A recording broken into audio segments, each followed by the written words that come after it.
En provenance d'Ulaanbaatar, la capitale de la Mongolie, nous pénétrons en Chine par le nord, en passant par Khorot, la capitale de la Mongolie intérieure.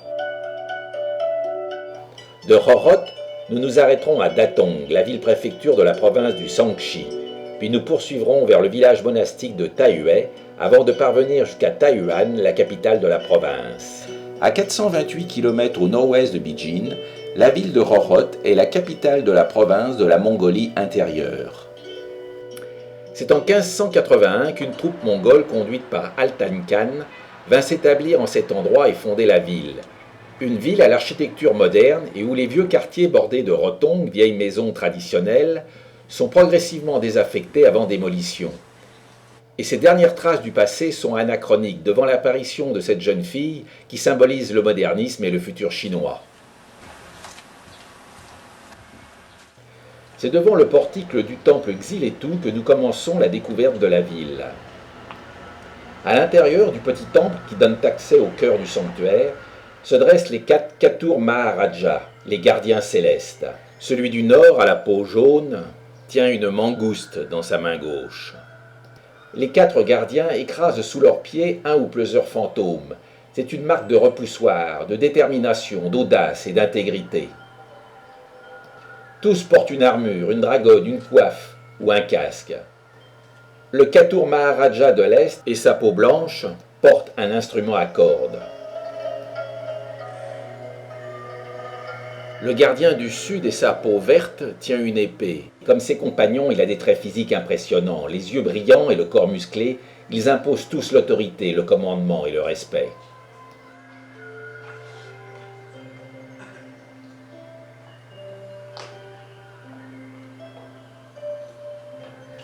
Enfin, le gardien de l'Ouest, piétinant comme les 3 autres des fantômes, tient une corde ou un serpent dans sa main gauche. Pour ce dernier, la couleur de peau est le rouge.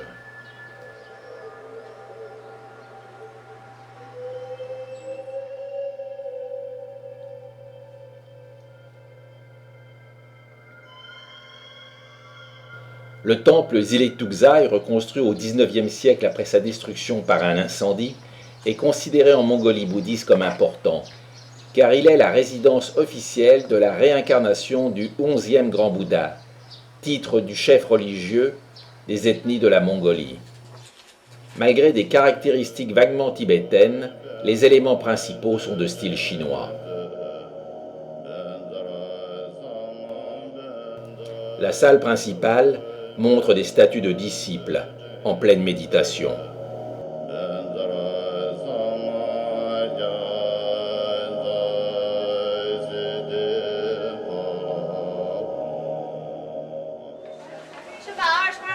C'est dans une toute autre ambiance que nous sommes plongés en arrivant dans une longue ruelle où foisonnent des petits commerces de pâtisseries, de fruits, de légumes, d'épices et des petites cantines. Des petites cantines qui servent principalement des brochettes qui fument et rôtissent sur de grands barbecues aux tabliers décorés de pointes et de petits boucliers dorés, rappelant les armes des Mongols.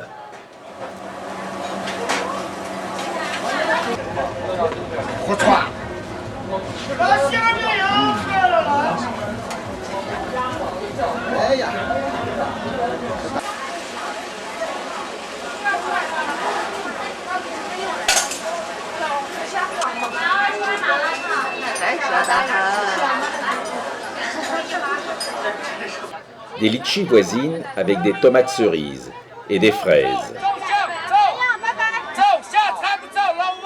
Et le vendeur en profite pour nous taquiner bruyamment.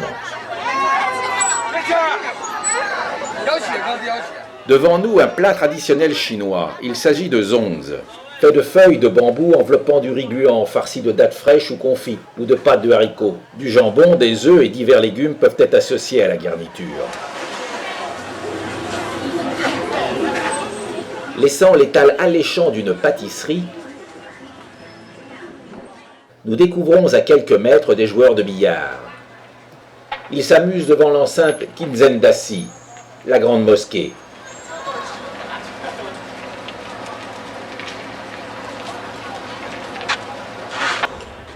Le minaret trône au milieu d'une cour, où les bâtiments sont en pleine restauration. L'ensemble date du XVIIIe siècle et fut construit durant la dynastie Qin, dernière dynastie impériale d'origine mandchoue, dynastie qui régna sur la Chine de 1644 à 1912. C'est le lieu de culte de la communauté musulmane de Roroth, et les prières s'y font 5 fois par jour.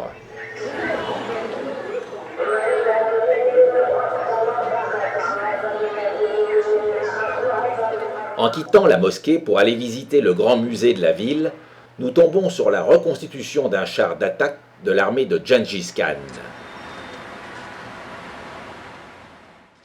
Il mesure environ 6 mètres de large pour 10 mètres de long, et ses 4 énormes roues en bois ont un diamètre d'à peu près 1,50 m. Il supporte et abrite derrière une rambarde en bois un guerre. C'est une grosse tente couverte de feutre. De chaque côté, à l'avant, sont installées 2 énormes et puissantes arbalètes.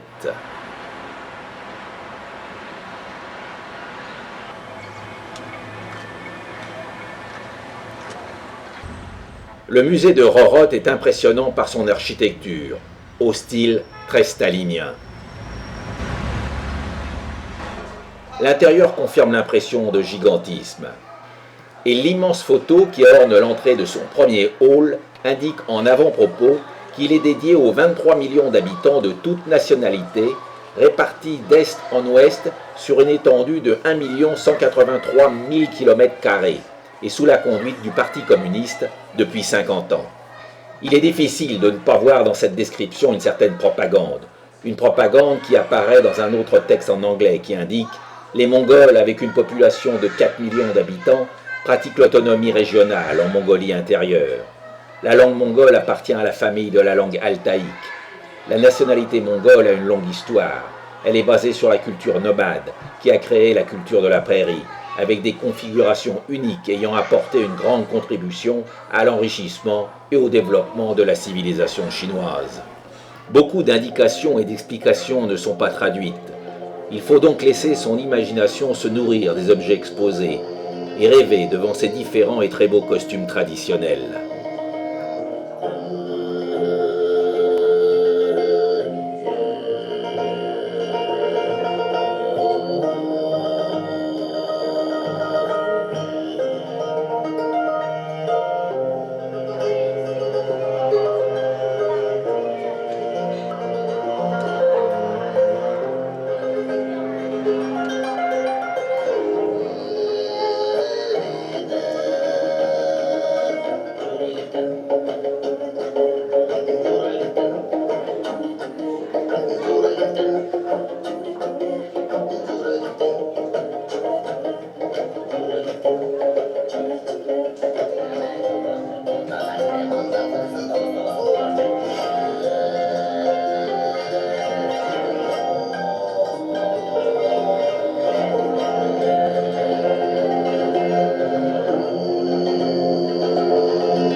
Parmi la dizaine d'ethnies qui vivent en Mongolie intérieure, nous avons retenu 2 d'entre elles. Tout d'abord les Daours. Ils seraient les descendants des nomades Khitan, ayant fondé la dynastie des Liao entre 916 et 1125. À l'origine, ils habitaient les rives inférieures du fleuve Helong. Leur économie était diversifiée et comprenait la pêche, la chasse, la culture et l'élevage. Certains croyaient au chamanisme, d'autres étaient adeptes du bouddhisme tibétain. Aujourd'hui, leur nombre atteint plus de 132 000 personnes. La seconde ethnie s'appelle les Orogènes. Avec une population de 4 000 habitants, ils vivent en forêt dans le secteur de la grande montagne centrale du Ingan, à l'est de la Mongolie intérieure. Ils appartiennent au groupe linguistique du mandchou tungusique d'Altaïk. Ils ont longtemps vécu de la chasse, formant une culture avec plusieurs dispositifs propres à cette activité. Aujourd'hui, la vie des orogènes a tellement changé qu'ils ont installé leur propre économie diversifiée. Plusieurs vitrines font une large place à la découverte d'objets anciens en céramique liés au bouddhisme ou à la noblesse chinoise.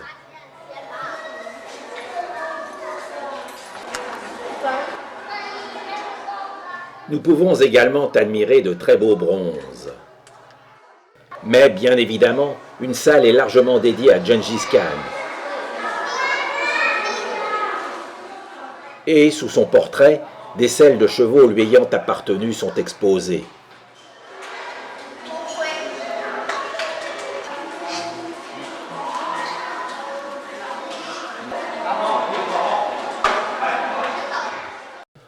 Enfin, le second étage du musée est entièrement consacré à l'histoire du XXe siècle et aux guerres sino-japonaises, qui ont opposé les deux pays de 1931 à 1938, avec plus de 300 000 morts à Nanjing.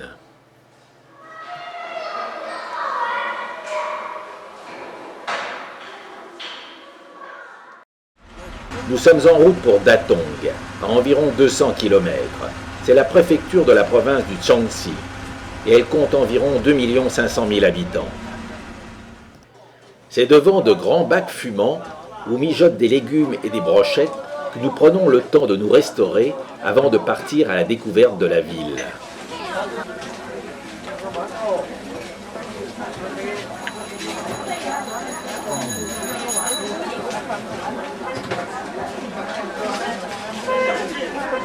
Datong conserve encore des quartiers anciens, où les rotons bordent des ruelles insalubres. En opposition, la partie nouvelle de la ville, avec ses bâtiments neufs, est sans charme, voire triste, et contraste fortement avec les quelques anciens édifices qui ont été conservés, comme ici la tour du tambour datant du XIVe siècle. C'est le moment de faire un peu d'histoire et d'indiquer que Datong, lors de sa fondation en l'an 200 avant Jésus-Christ, sous la dynastie Han, s'appelait Pingcheng, et qu'elle connut sa période de gloire avec le statut de capitale du royaume des Wei du Nord de 398 à 494. Enfin, c'est en 1048, sous la dynastie Song, que la ville prend le nom de Datong, signifiant la grande unité.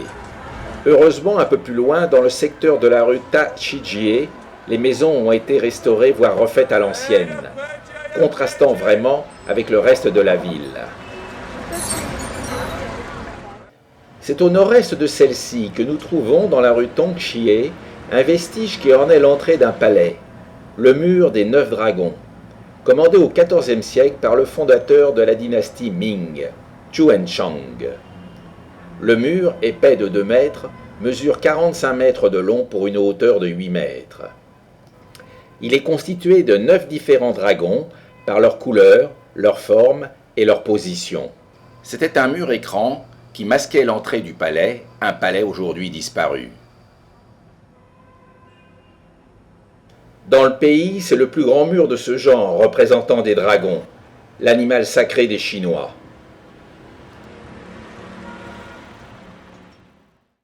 Situé à l'intérieur de la porte sud de Datong, le temple Shanhua a été fondé sous la dynastie des Tang à partir du 7e siècle, mais détruit par la guerre à la fin de la dynastie des Liao au XIIe siècle. Durant la dynastie des Qing au XIIe et XIIIe siècle, il a été reconstruit sur une grande échelle, puisqu'il couvre une superficie d'environ 15 000 m². Suivant la gardienne du lieu, cette dernière va nous ouvrir la salle abritant des Bouddhas et des statues de dieux. Mais de cette salle de presque 41 mètres sur 26 mètres, nous n'apercevons que quelques grandes statues de la dynastie Qin, sur les 33 statues qui s'y tiennent, l'interdiction de filmer nous étant donnée. Poursuivant notre visite, nous parvenons au pavillon Samantabhadra. Nous accédons par une jolie ouverture sur un jardin qui se termine par un mur écran.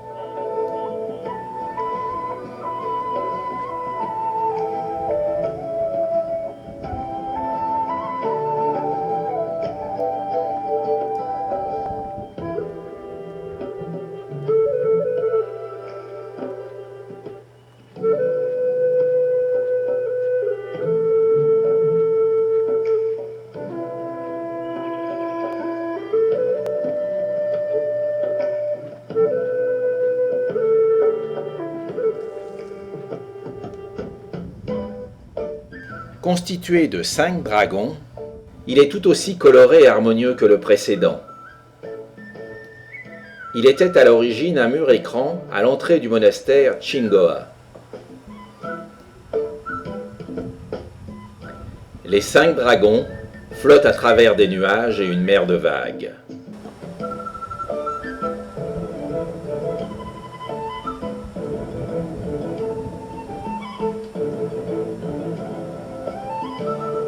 Contrastant avec le mur de céramique et ses dragons multicolores, un taureau en métal trône au milieu du jardin.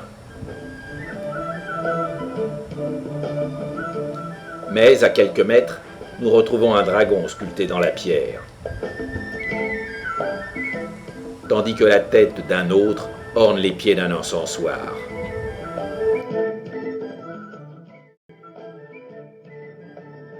C'est par les 2 monastères Huayen, situés dans le sud de la ville, que nous allons terminer la visite de Datong.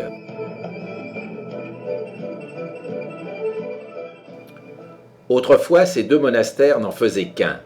Aujourd'hui, on parle du temple du haut et le temple du bas.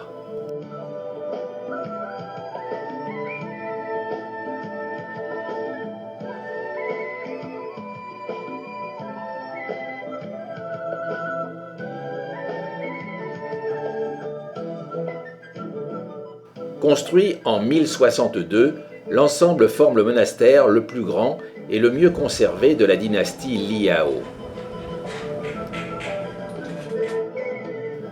Le temple du bas, assez simple, comprend une grande librairie, abritant près de 18 000 volumes de littérature bouddhique.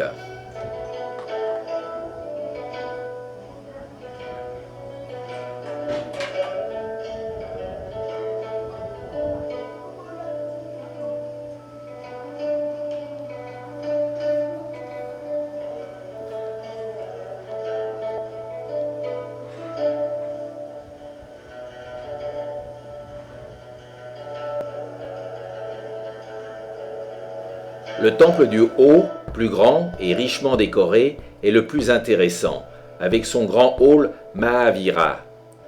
Comme toutes les entrées de temple, il est devancé par un encensoir.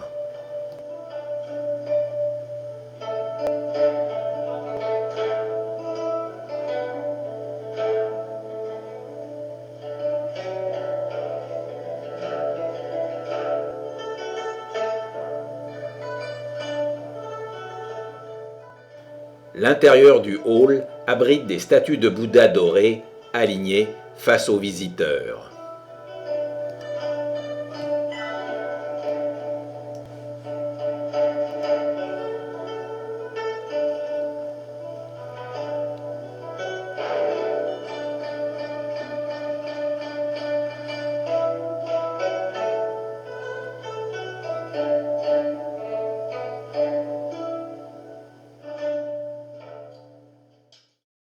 Abandonnant la ville de Datong, nous partons pour environ 16 km vers l'ouest pour aller découvrir les grottes de Udgan Chiku.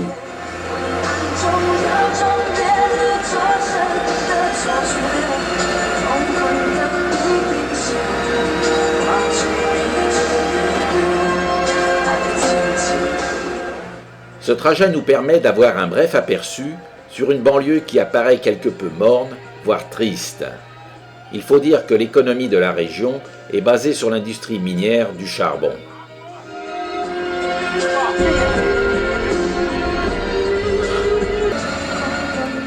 Le relief est accidenté, composé de grandes montagnes et de falaises abruptes. C'est d'ailleurs dans l'une de ces falaises abruptes, dominant une plaine où s'étendent des maisons ternes à l'aspect triste, qu'ont été réalisés l'un des 3 plus grands groupes de sculptures bouddhiques en Chine. Datant du milieu du 5e siècle, Udgan Chiku possède en effet 252 grottes abritant plus de 50 000 statues en pierre.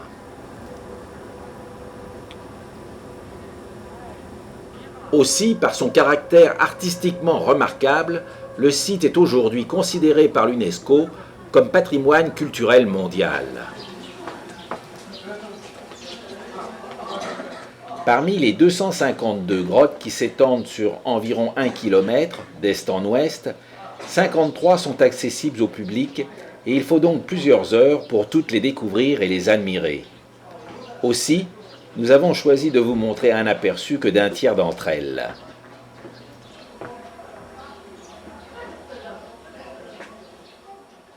Des toits en bois à 4 étages, reconstruits durant le règne Chuanzi, au début de la dynastie des Qin en 1651, abritent la première grotte qui va s'offrir à notre curiosité.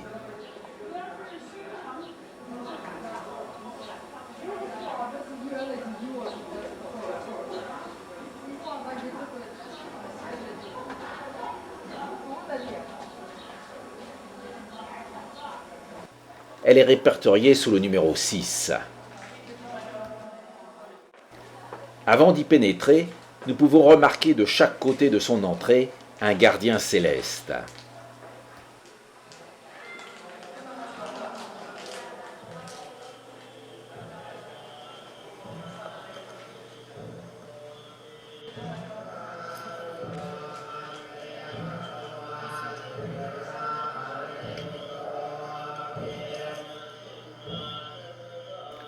Au centre se tient un pilier carré avec la forme d'une pagode à 2 étages qui s'élève jusqu'au plafond.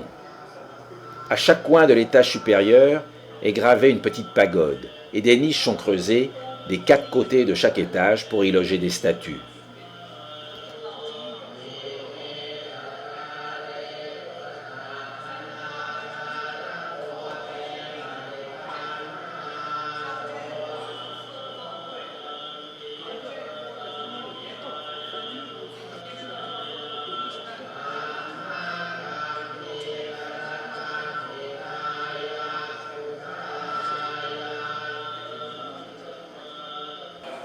Sur 2 murs de la partie basse, des statues dépeignent l'histoire de la vie de Sakyamuni, de sa naissance à son illumination.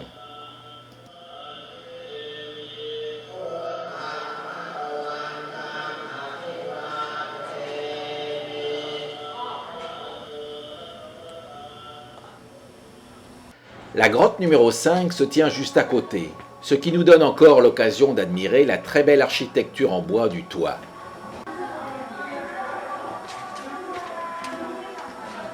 Elle abrite la plus grande statue de Bouddha du site.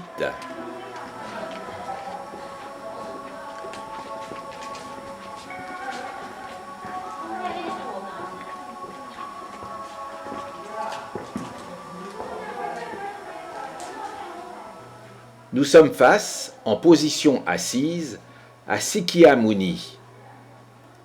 Il mesure 17 mètres.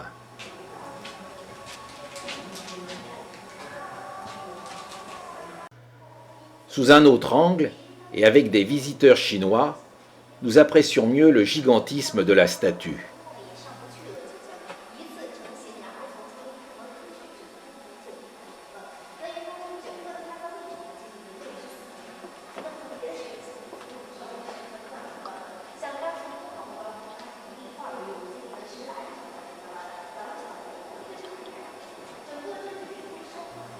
Sur toute la surface intérieure de la grotte sont sculptées des niches et des statues de bouddhistes. Il y a aussi de très belles peintures. Mais le regard revient sans arrêt sur le Bouddha de 17 mètres de haut.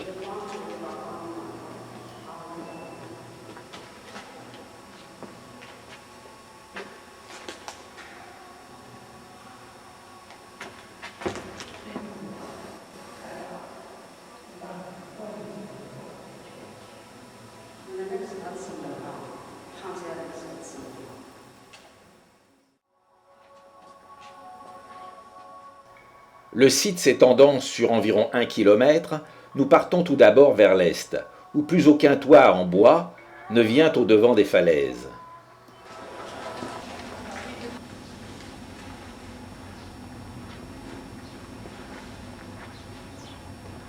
C'est dans ce secteur est que se trouve la plus grande des grottes. Elle a été creusée dans la partie de la falaise qui fait 25 mètres de haut.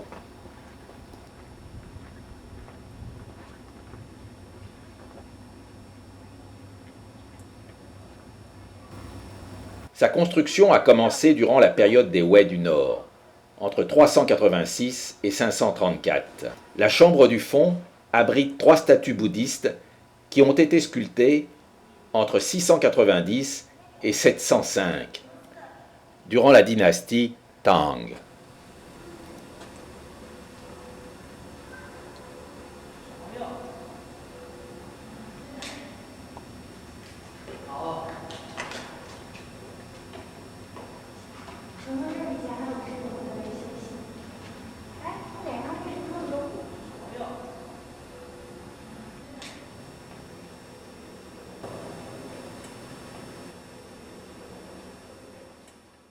Parvenus à l'extrémité est du site, nous allons à présent prendre les grottes dans l'ordre de leur numérotation, en commençant par la première. Elles forment une paire avec la grotte numéro 2 attenante.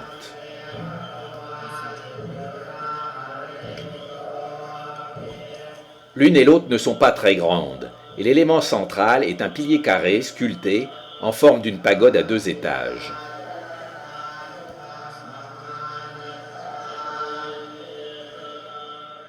Au plafond sont représentés des modelages de fleurs de lotus et des asparas volants. L'asparas, dans la mythologie indienne, est un être céleste ayant l'apparence d'une nymphe.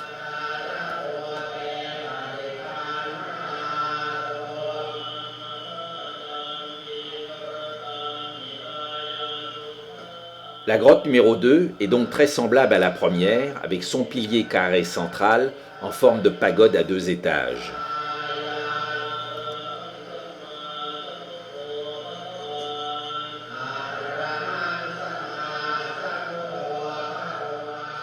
Dans la section supérieure du mur, nous voyons de petites statues célestes de musiciens et de Bouddha, assis en position de méditation. Tandis qu'en dessous, dans la partie centrale, est sculptée une rangée de niches avec des statues.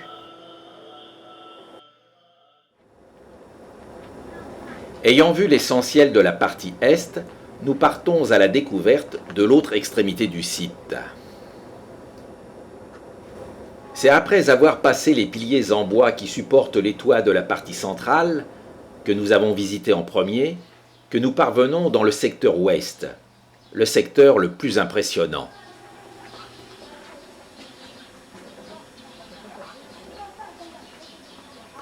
Nous passons rapidement devant les grottes 7 et 8 et leurs balcons en bois, pour nous attarder devant la grotte numéro 9, car elle apparaît de toute beauté. Elle date du 5e siècle. Devancée par 6 piliers qui étaient à l'origine octogonaux, les motifs, peintures et sculptures à l'arrière-plan sont vraiment admirables. Les murs sont couverts d'une multitude de petits personnages et de niches sculptées renfermant des statues. Des niches qui font état des principaux contes et histoires des Jatakas. Les Jatakas sont les nombreuses vies du Bouddha historique Shakyamuni. Ils ont été essentiellement rédigés entre le IIIe siècle avant et le IIIe siècle après Jésus-Christ. Dans la qualité des sculptures et des peintures, nous pouvons suivre l'évolution stylistique avec des influences perses et indiennes.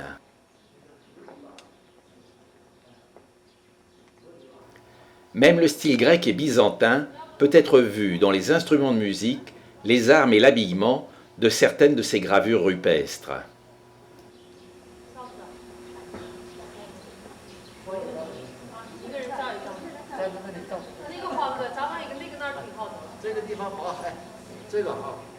La grotte suivante ayant beaucoup de similitudes, nous passons à la grotte numéro 11.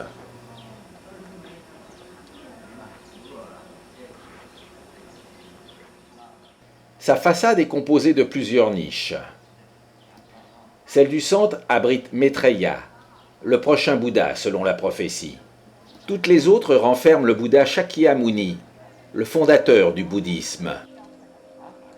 Au sommet, nous pouvons apercevoir une partie des peintures qui décorent le plafond intérieur.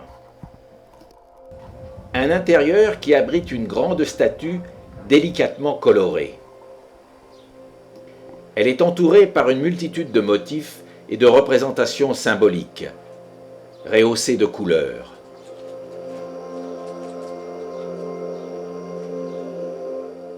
Les peintures du plafond complètent la profusion de statues plus ou moins grandes qui trônent dans les niches creusées dans les parois.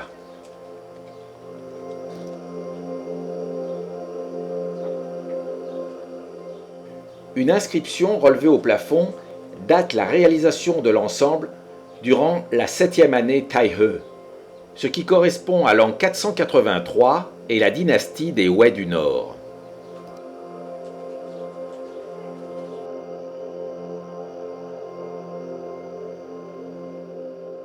Nous poursuivons en arrivant devant la grotte 12.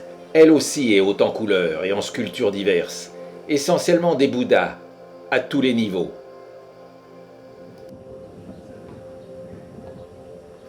Comme ces Chinois, nous remarquons et admirons la partie supérieure de la grotte, couverte d'une multitude de personnages sculptés plus ou moins grands.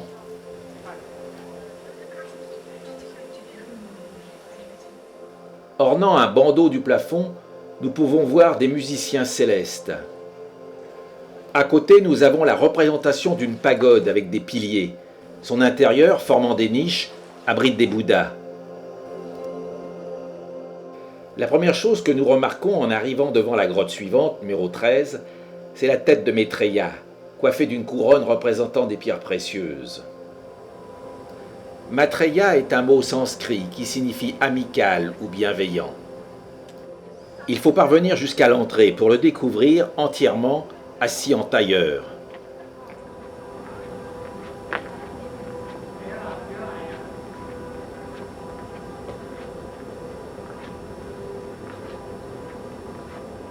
Son bras droit est appuyé sur un personnage représentant un Vajra. Le Vajra est associé à la foudre, ou au diamant.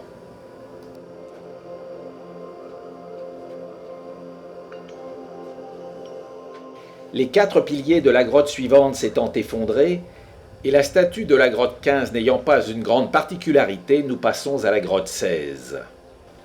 Elle abrite une statue de 13,50 m de haut, représentant Sakyamuni debout. Il est vêtu d'une robe flottante, avec un large ruban attaché devant sa poitrine. Ses cheveux sont bouclés.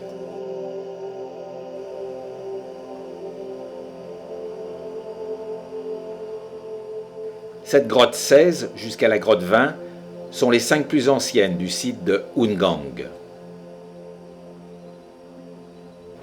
Elles ont été construites sous la supervision du moine Tanyao, durant la période Rutchen, de 460 à 465, sous l'empereur Wanchang. La grotte 17 ne se distinguant guère des autres, nous passons devant la grotte 18 et son Bouddha, Sakyamuni, de 15,50 m de haut. Ses lèvres paraissent esquisser un sourire radieux, tandis que son regard semble montrer une profonde méditation.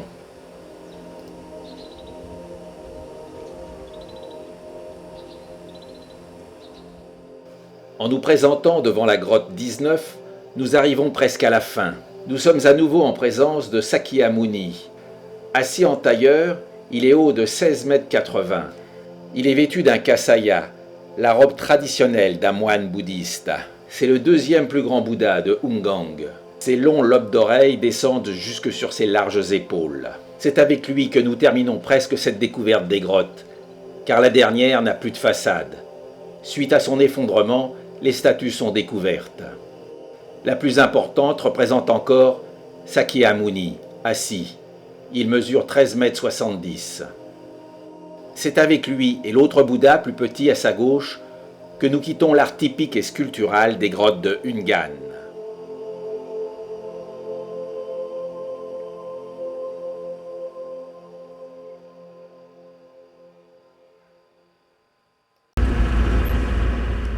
Les environs de Datong recélant une autre curiosité, nous reprenons la route, cette fois vers le sud-est, pour 65 km, avec comme objectif la découverte d'un monastère suspendu.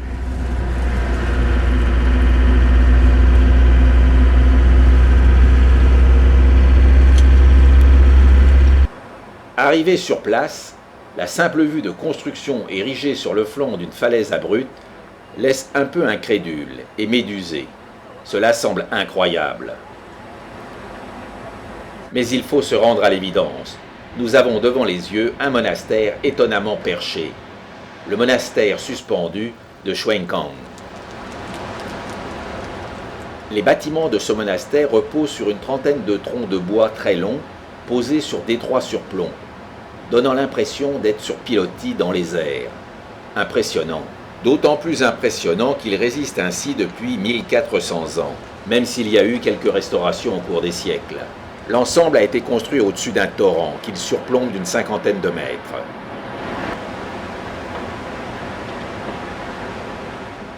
Après une courte ascension, nous parvenons à l'entrée du monastère.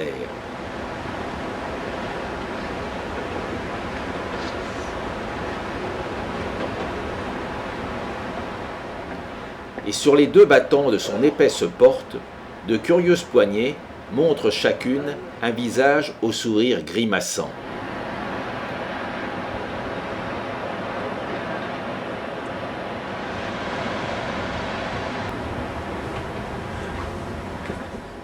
La porte franchie, nous pouvons partir à la découverte des salles, des kiosques et des pavillons, soit au total 40 pièces reliées par des passerelles en bois.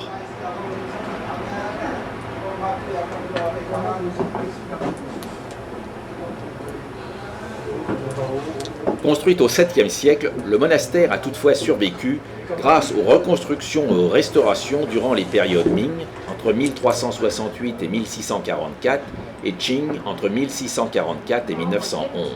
La particularité architecturale est due au fait que l'ensemble est soutenu en partie par des étais de bois, car ce qui tient réellement la construction, ce sont les poutres insérées profondément dans la roche. Ces poutres sont fabriquées dans du bois de tsuga ayant trempé dans de l'huile. Ainsi traitées, les poutres de ces conifères de Chine résistent aux termites et à la corrosion. À l'intérieur des 40 pavillons du monastère se trouvent environ 80 statues de cuivre, de fer, de terre cuite ou de pierre.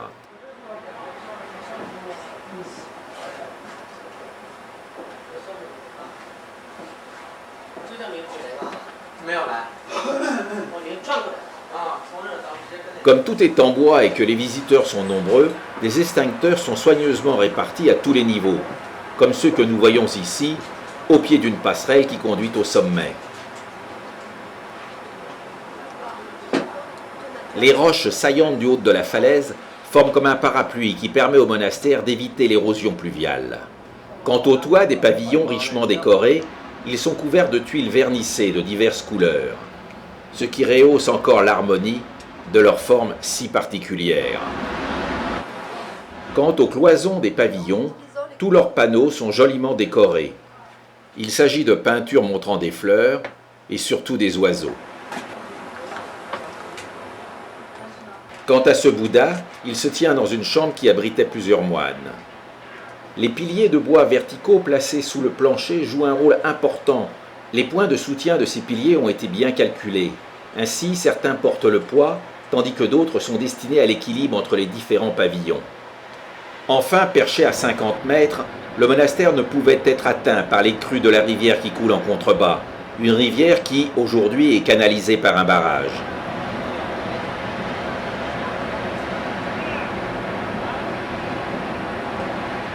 L'étroitesse des passerelles entre les différents pavillons laisse généralement le passage qu'à une seule personne.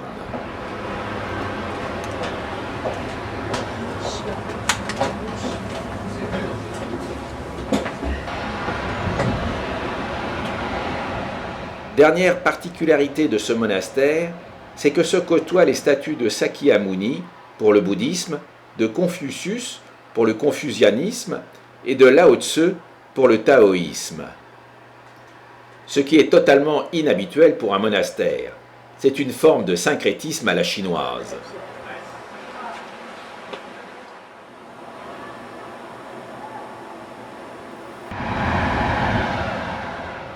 Maintenant, nous pouvons nous poser la question du pourquoi de la construction d'un tel monastère suspendu à cette falaise. La réponse est qu'à l'époque, les berges et la rivière étaient une voie de communication importante et qu'après des pluies torrentielles, les crues qui suivaient étaient souvent catastrophiques et attribué au dragon doré. Un dragon doré réputé exercer un pouvoir maléfique. Le monastère fut donc construit pour punir celui-ci et pour permettre aux croyants qui circulaient de prier.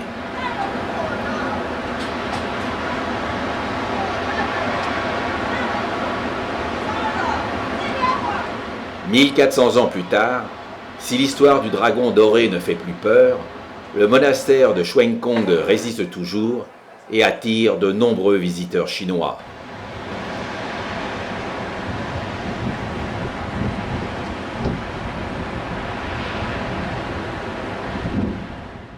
En quittant cet impressionnant monastère suspendu, nous ne prenons pas la direction de la capitale Beijing à environ 300 km à l'est, mais reprenons la route pour 190 km vers le sud-est et le village monastique de Taiyue. Et nous sommes vite pris dans deux incroyables colonnes de camions, roulant à la queue leu-leu et bloquant la circulation. Et presque 1h30 sera nécessaire pour sortir de ce piège.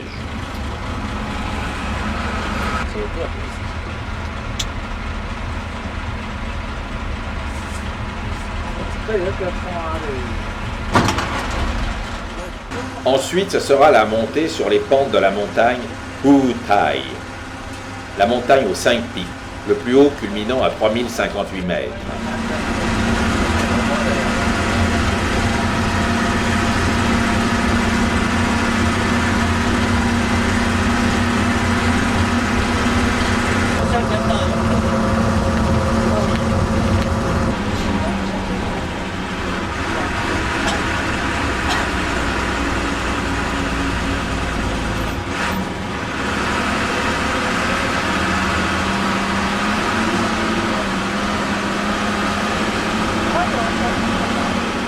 Et c'est après 5h30 de route que nous parvenons enfin à Taiyue, petit village monastique qui s'étend au fond d'une vallée à 1800 mètres d'altitude.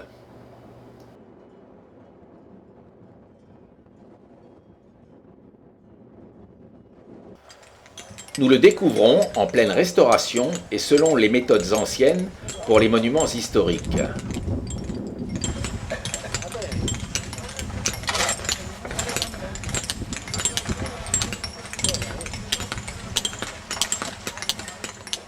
Pour cela, il est fait appel aux tailleurs de pierre.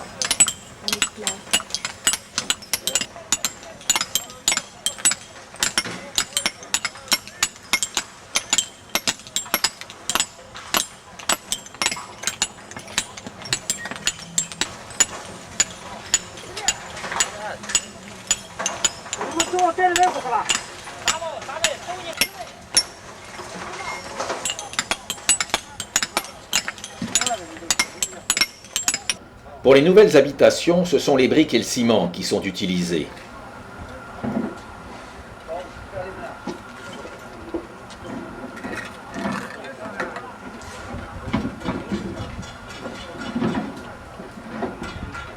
Mais pour garder son cachet à ce village, les nouvelles habitations sont faites dans le style ancien, car Taiyue a une longue histoire religieuse, où le lamaïsme et le bouddhisme tibétain sont présents aux côtés des formes orthodoxes du Mahayana, l'une des deux grandes écoles du bouddhisme, plus connue sous le grand véhicule.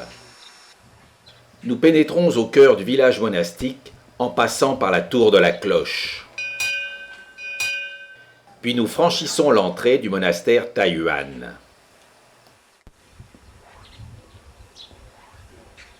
Il s'étend sur presque 16 000 m², abritant 4 bâtiments, dont le Dagoba, actuellement en cours de restauration.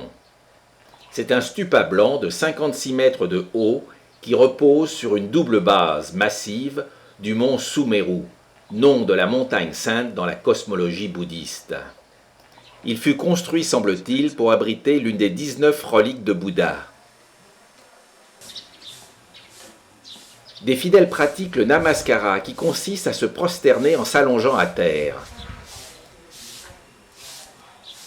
Ils se prosternent ainsi devant un plus petit stupa, autour duquel d'autres moines et fidèles tournent dans le sens des aiguilles d'une montre.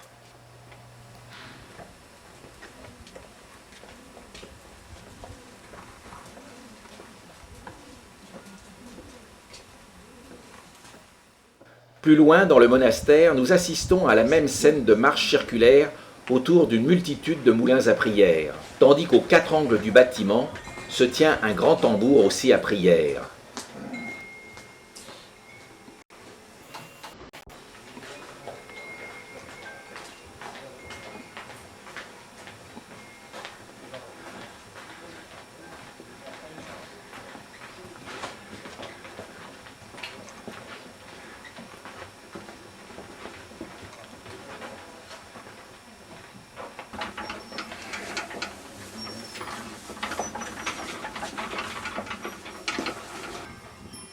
Chaque moulin est décoré de têtes de dragon. De son côté, le grand tambour est un dispositif bouddhiste tibétain par lequel, de l'intérieur du cylindre vertical en rotation, les prières sont envoyées vers le ciel. Il faut savoir que durant la période Ming, il existait plus de 300 temples ou monastères. Temples et monastères qui ont été largement détruits durant la révolution culturelle de 1966, puisque le village de Taiyue et ses environs n'en comptent plus qu'une quarantaine.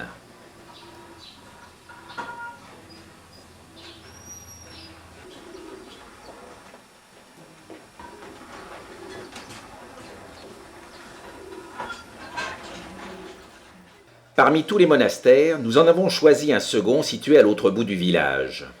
C'est le monastère Shifo, et à son approche, nous percevons la résonance de ce qui semble provenir d'un gong. C'est un appel à la prière. Curieux, nous partons à sa recherche, au hasard, avançant de façon aléatoire et pas très nette, guidés par le seul son.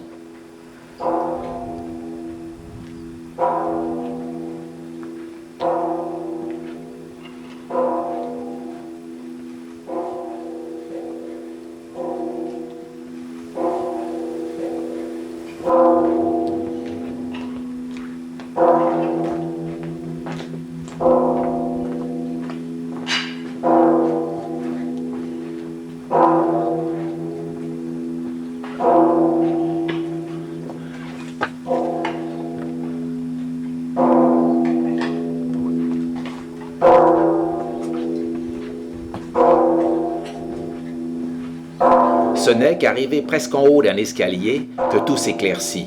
L'origine du son est toute proche.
Ce monastère, construit aux alentours du Xe siècle, durant la dynastie Song du Nord, fut reconstruit au XVIIe siècle durant le règne Yongchen de la dynastie Qin.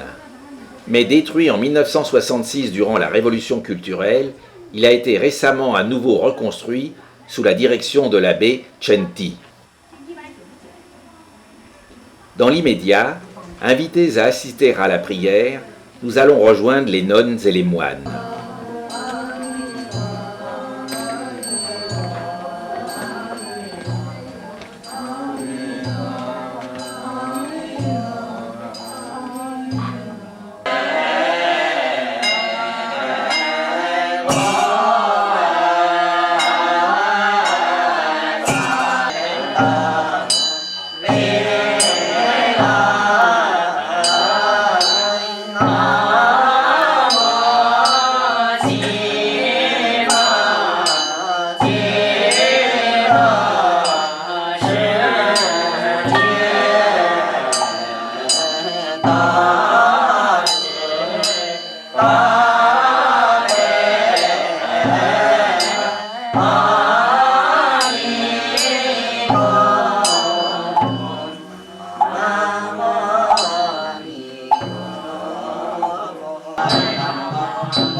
Après une demi-heure de prières et de chants, nonnes et moines sortent en procession.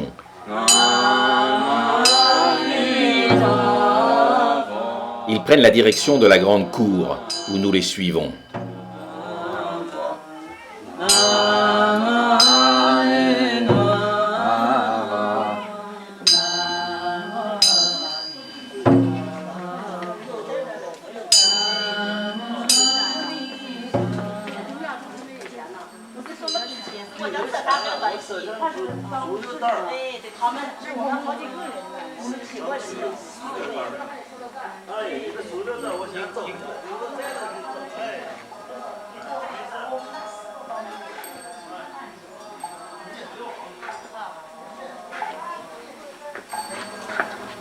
Au milieu de cette cour se dresse une grande pagode en pierre.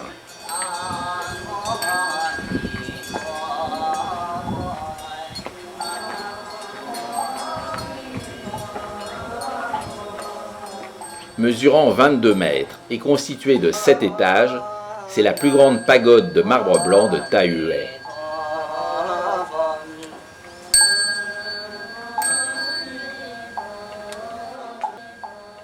Sans interrompre leur prière, les religieux vont faire plusieurs fois le tour du monument.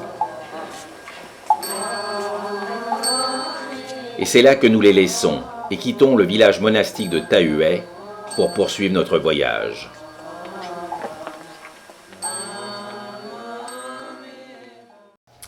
Et c'est vers le sud que nous nous dirigeons, pour rejoindre la grande ville de Taiyuan et ses 3,5 millions d'habitants environ. C'est la capitale de la province du Shanxi, mais fut la capitale de la Chine durant le règne du roi Qiang de la dynastie Xia, entre 2146 et 2118 avant Jésus-Christ.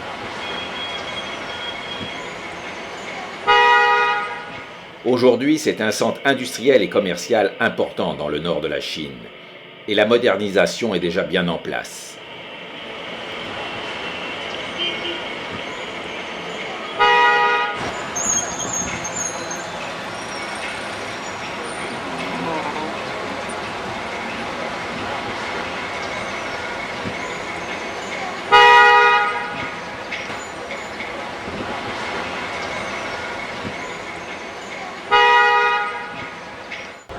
Toutefois, il reste encore de vieux quartiers où se tiennent des marchés.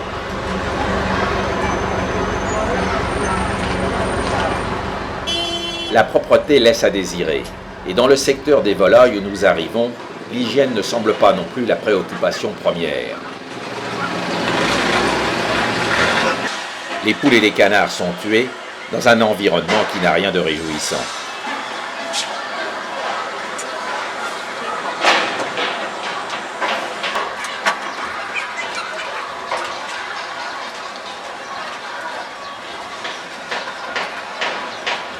Heureusement, dans la partie où s'étendent les fruits et légumes, l'atmosphère est plus salubre.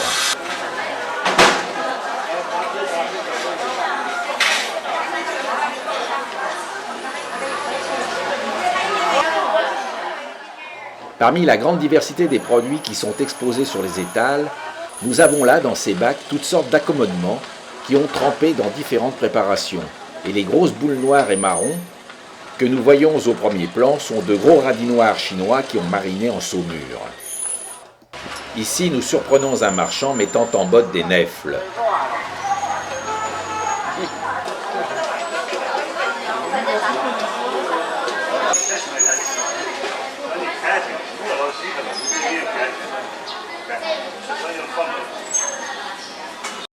Plus loin, nous assistons à une discussion animée autour d'un xiangqi. jeu d'échecs chinois.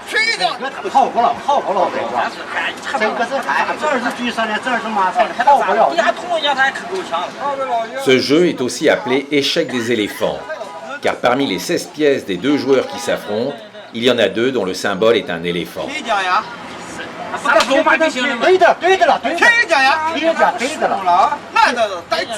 Il se joue sur un tableau de 9 lignes de large sur 10 lignes de long. Une rivière sépare les 2 camps.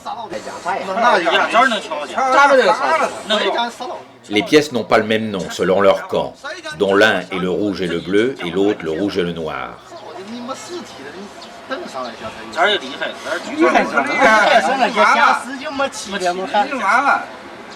Les traces les plus anciennes du Xiangqi sont situées entre l'an 569 et 800.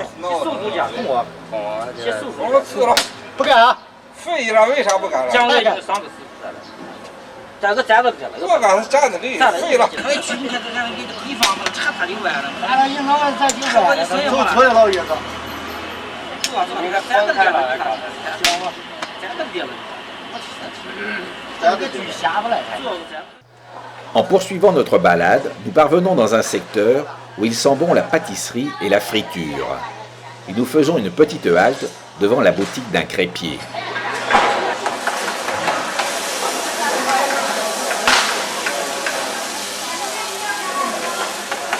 Cette pâte à crêpes est faite avec de la farine de millet.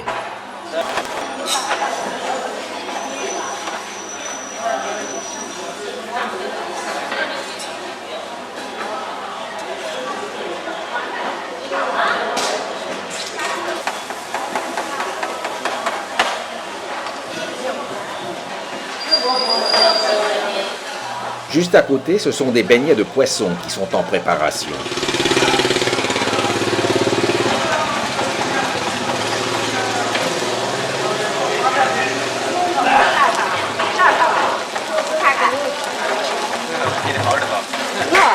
Enfin, ce sont différents chaussons qui sont réalisés.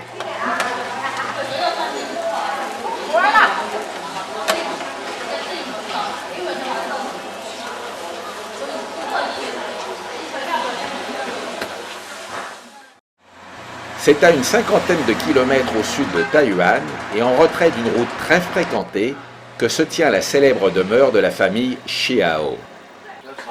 Une ruelle étroite longeant de hauts murs conduit à l'entrée de la fameuse demeure. Passé le porche, un plan indique que la propriété s'étend sur 8274 mètres carrés, avec 3870 mètres carrés de bâtiments, abritant 313 chambres, autour de 20 petites et 6 grandes cours. L'histoire de la famille Qiao commence en 1741, durant la dynastie Qing. M. Guefa de Qiao, qui ne voulait pas entendre parler de pauvreté, décida alors de partir faire des affaires comme modeste commerçant de thé et de tofu dans la ville de Baotou, en Mongolie intérieure. Il fit vite fortune, et de retour dans sa ville natale, il fit construire la maison de ses rêves, où nous sommes, qui s'agrandira au cours des générations successives jusqu'à ce qu'elle atteigne sa taille actuelle. Qiao Chuanmei développa les affaires de son père. Puis, avec Qiao Qiyong, débuta la 4e génération et l'engagement dans les finances, avec l'ouverture de 2 agences de banques privées. Les banques privées s'étendirent dans tout le pays. Ce fut une période de grande prospérité pour toute la famille. Mais quand la 6e génération arriva et que Xiao Inxia prit en charge les affaires, les choses étaient en train de changer. Les agences bancaires de la famille se trouvèrent concurrencées par les banques gouvernementales apparues en 1926. À cela s'ajouta l'invasion de la Chine par les Japonais en 1937. L'ensemble de ces événements sonna la fin de la famille Xiao. Ses membres se dispersèrent à travers la Chine ou allèrent s'installer outre-mer.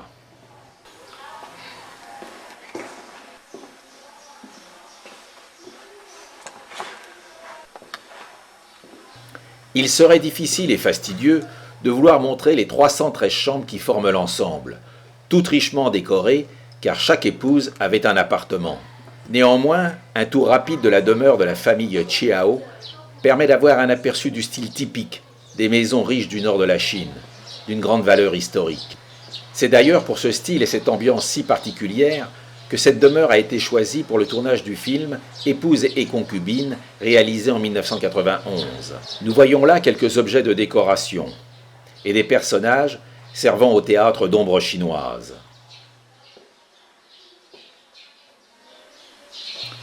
Dans une autre pièce, nous trouvons du travail de broderie.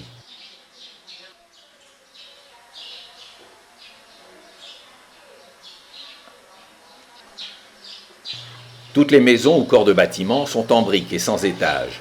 Les toits se terminent en auvent, débordant légèrement sur cour. Certaines portes sont l'élément le plus remarquable de l'architecture extérieure, car les plus belles sont surmontées d'un auvent et d'un daougon, couvert de tuiles superposées. Le daougon est une pièce de construction en bois en forme de crochet qui est unique à l'architecture chinoise et qui remonte au 1er millénaire avant Jésus-Christ et à la dynastie des Zhou occidentaux.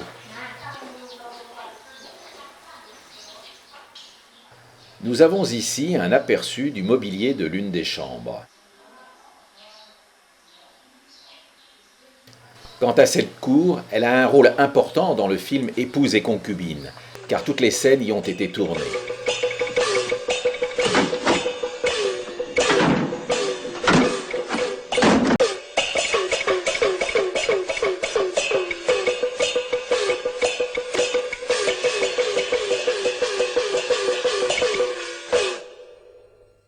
À l'intérieur de l'une des pièces sont exposés divers objets, comme un vieux phonographe à côté de flûtes, d'une bande de papier qui déroule un menu et une petite poupée de chiffon percée d'épingles. Elle servait pour l'exercice de la magie noire.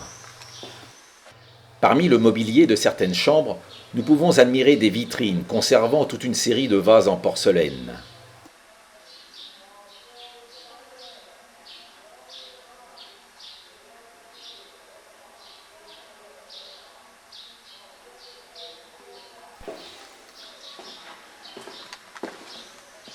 La plupart des meubles très travaillés sont en bois de padauk, appelé aussi bois de corail, du fait de sa couleur.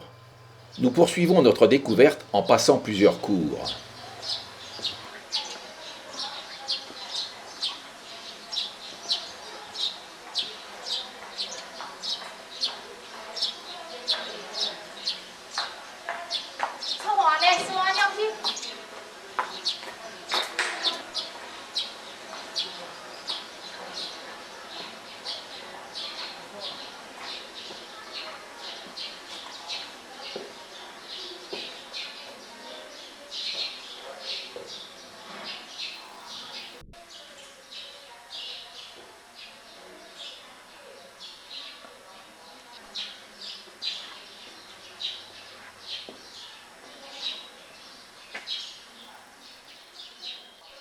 Dans d'autres chambres, nous pouvons encore admirer des meubles laqués peints et gravés, et encore des vases.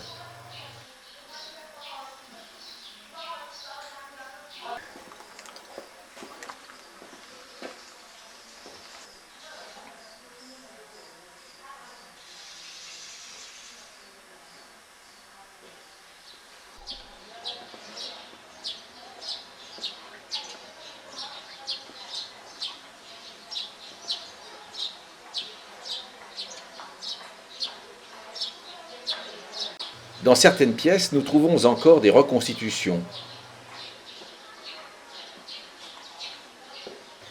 Ici, des commerçants traitent de leurs affaires, devant un magnifique tableau.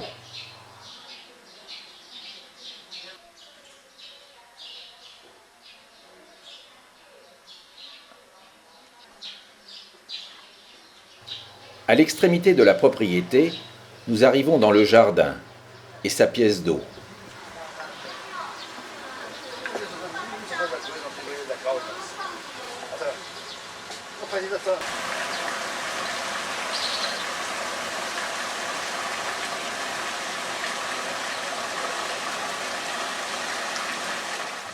En revenant, nous pouvons admirer d'autres portails, qui débouchent sur d'autres cours, qui se succèdent en enfilade.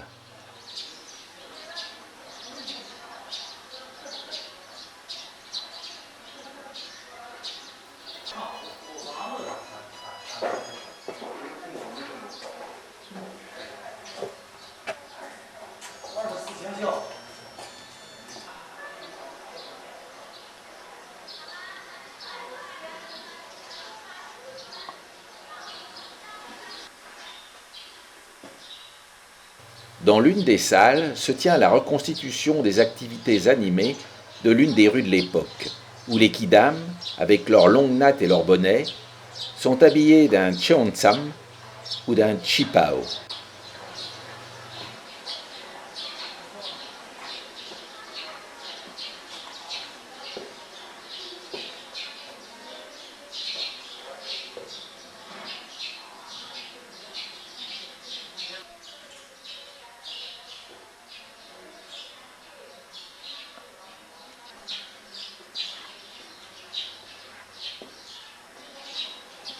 Le cheongsam ou le chipao est un vêtement d'une pièce allant des épaules aux talons et porté aussi bien par les hommes que par les femmes. Dans une autre salle, nous pouvons voir de jeunes élèves en train d'étudier. Et, à cette époque, un bon étudiant devait être qualifié dans 4 domaines, à savoir être apte à maîtriser un instrument à cordes, les échecs, la lecture et la peinture.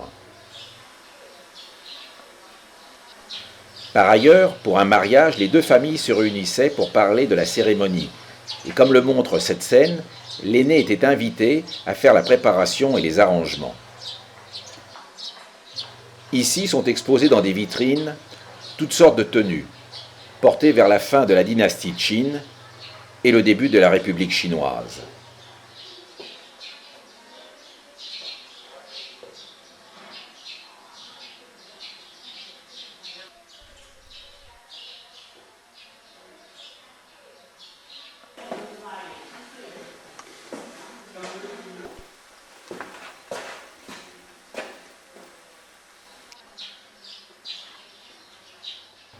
En voyant ces vêtements, ces chapeaux, ces tenues parfois très colorées, et ces broderies, comme ces jolies sandales, il faut rappeler que les femmes étaient contraintes, surtout durant la dynastie Qin, d'avoir les pieds bandés et donc atrophiés, la taille idéale étant de 7,5 cm, ce qui les conduisait à porter de minuscules chaussures. Une autre reconstitution nous fait découvrir un cadre de la vie courante, avec une femme en train de broder. Ce qui est aussi remarquable, c'est le travail du bois, par exemple pour les panneaux des couloirs ou des cloisons, mais également le travail d'ébénisterie, avec un mobilier dont le style pouvait être assez épuré,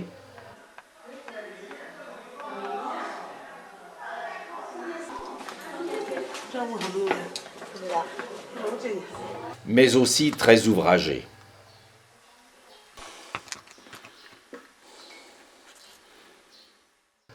Le travail de la pierre n'était pas oublié, même si la brique et le bois étaient les matériaux les plus employés, avec un raffinement particulier pour la sculpture du bois. Mais bien sûr, le travail de sculpture sur bois, avec des ouvrages de grande finesse, se remarque pour les portiques.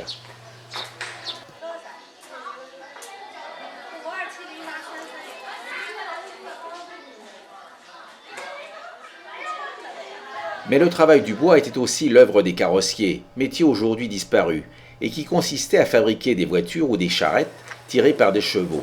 Et dans plusieurs cours sont exposés de très beaux carrosses ayant appartenu à la famille Chiao. Plus loin, nous découvrons une machine à moercher, c'est-à-dire à battre les gerbes. Elle voisine avec des meules en pierre et une magnifique charrette. Une charrette qu'il est interdit de toucher, c'est ce qu'indique la pancarte, sous peine d'une amende de 20 yuan, 2 €.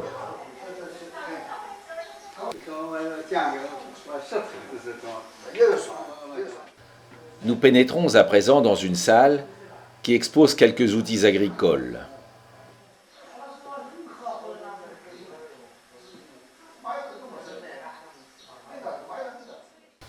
À côté, de petites maquettes montrent le travail des paysans.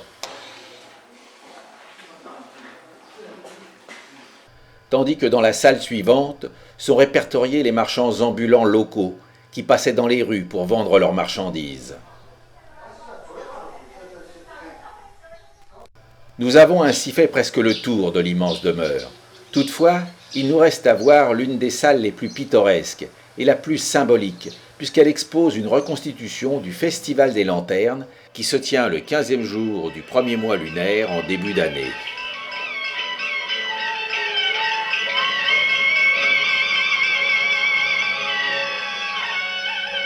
L'origine de cette fête est complexe et remonte à une époque très ancienne qui divisait l'année en 3 parties. La première débutant le 15e jour du premier mois avec une fête en l'honneur de l'anniversaire de Tian Guan Dadi, divinité régissant le ciel.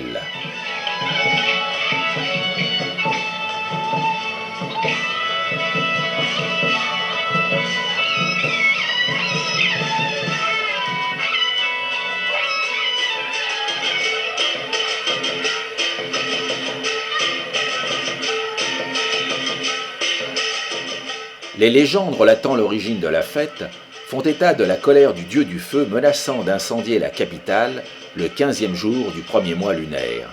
Une personne astucieuse aurait alors eu l'idée de faire sortir tous les habitants dans la rue ce soir-là avec des lanternes rouges et d'en accrocher à toutes les portes, afin que le dieu se retire, croyant la ville déjà en proie aux flammes.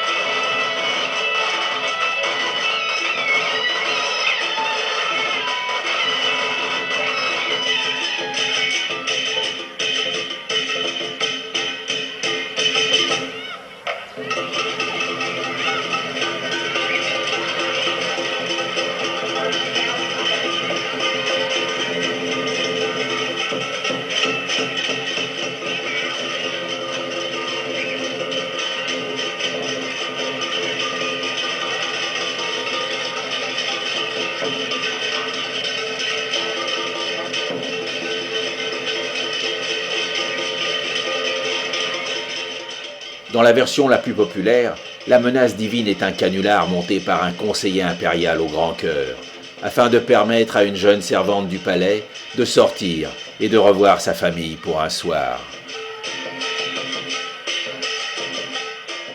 Et c'est sur cette fête des lanternes qui perdure à travers le temps que nous allons nous éclipser, alors que la Chine est au carrefour de son futur, entre légende, histoire, tradition et modernité.